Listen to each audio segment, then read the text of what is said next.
I want to say aloha kakahiaka and good morning to Dr. Michael Shea. Good morning, Dr. Shea. Good morning, Shane. Thanks for having me on today. Of course. All right, Dr. Shea, here's a question that comes from one of our listeners. What is Maui Memorial's current visitor policy, and are they going to allow more visitors now, like other hospitals in Hawaii? Thanks, Shane. Yeah, right now, Maui Memorial is allowing one visitor for mothers in labor. Usually that's their partner. One visitor for pediatric patients, usually a parent, and one visitor for our special needs patients. In certain other situations, compassionate visitation is being allowed on a case-by-case basis. Okay. And the reason we're still limiting visitors is out of concern for the safety of our patients and our staff, especially with the increase we've been seeing in cases throughout Hawaii lately. We know that's frustrating to those who want to visit, but these are extraordinary times.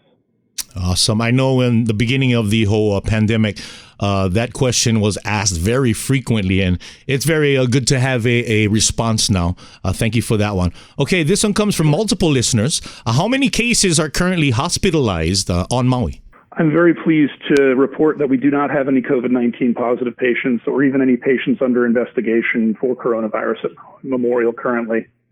We continue to test every patient admitted to the hospital, as well as patients who come in for same-day procedures. I would anticipate that as the numbers in the state increase, we'll start to see some cases, but right now we haven't. And I know that we are very well prepared there at the hospital if we do have a spike in the positive cases. Okay, awesome. Why have the Hawaii cases gone up so drastically over the past 2 weeks? And is it because of opening up of restrictions, large gatherings, gyms, or stores? It's a great question, Shane. I think it's a number of things. The biggest factors for the recent increase seem to be travel outside the state and large gatherings where people are getting lax about masking and social distancing. As a reminder, the most effective way to prevent viral spread is to stay home when you can, wear a mask when you're going out, keep your distance at least 6 feet from others, and wash your hands frequently. And our Kama Aina were so successful at this, we were able to keep our numbers really small. But we understand also it's very hard to sustain this over a long time. True. I think this pandemic is going to be a marathon, not a sprint. Yeah. And we got to pace ourselves and continue to do the things that we know have been successful. That's awesome. Yeah, I agree with that. Here's a good question. Why are we not provided with more information regarding the cases of those who have died from COVID-19, such as their exact age, where they lived, whether they were hospitalized, how they became infected, and such other questions? It's another good question, Shane. The details of everyone's health record are protected by federal law. So we share as much information as we can. The DOH and the CDC are allowed to share some population statistics to help us understand what conditions may make us more susceptible to coronavirus complications. But unfortunately, we can't share everything. That should answer a lot of questions. Because I have a lot of people that ask me, if I've ever heard or know anyone, and actually I personally don't. And like you said, their medical records are kept secret for a good reason. So maybe that could be one of the answers to that questions. All right. Multiple listeners have asked, why does the Department of Health count Hawaii residents diagnosed out of state? It's purely a population statistics issue. The CDC counts COVID cases based on the individual's home state. So the Department of Health can track the info. That's all. Got it. It's an address thing. Yep.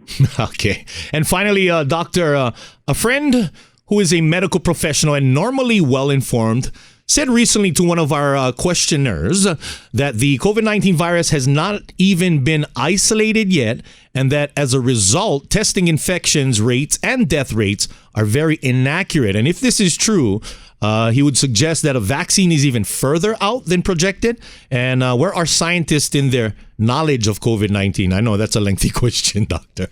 I was going to say, we have an hour for this. This is a long one. I think it's important to understand the surrounding science for this virus is continually advancing. We're learning new stuff almost every day. The virus, to my knowledge, has been isolated. In order to address the urgency to have testing and treatments available early in the pandemic, the FDA essentially fast-tracked authorization for many tests and treatments that didn't have to go through the usual rigorous and time-consuming process to get approved. And now with more experience, we see that some of those tests and some of those treatments are not as effective as others. The tests that we're using at Maui Memorial are among the most accurate available. It's true that the limited availability of testing early on in the pandemic made it difficult to really accurately report infection rates and death rates, but this is significantly improved. Awesome. Regarding vaccines, there are billions of dollars being spent to develop them. I know multiple companies are working together. It's a race, which is a good thing. There's already one that is promising and is being tested on humans in a preliminary study.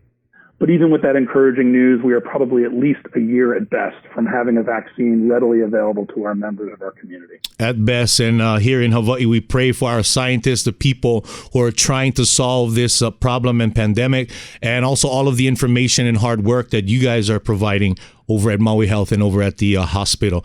All right, Dr. Shea, good luck to you and your Patriots this coming year, and thank you for your call, my friend. Shane, thanks so much for all you guys do at KTOA for keeping our community informed. No problem. We'll talk again, Dr. Shea. Aloha. Aloha.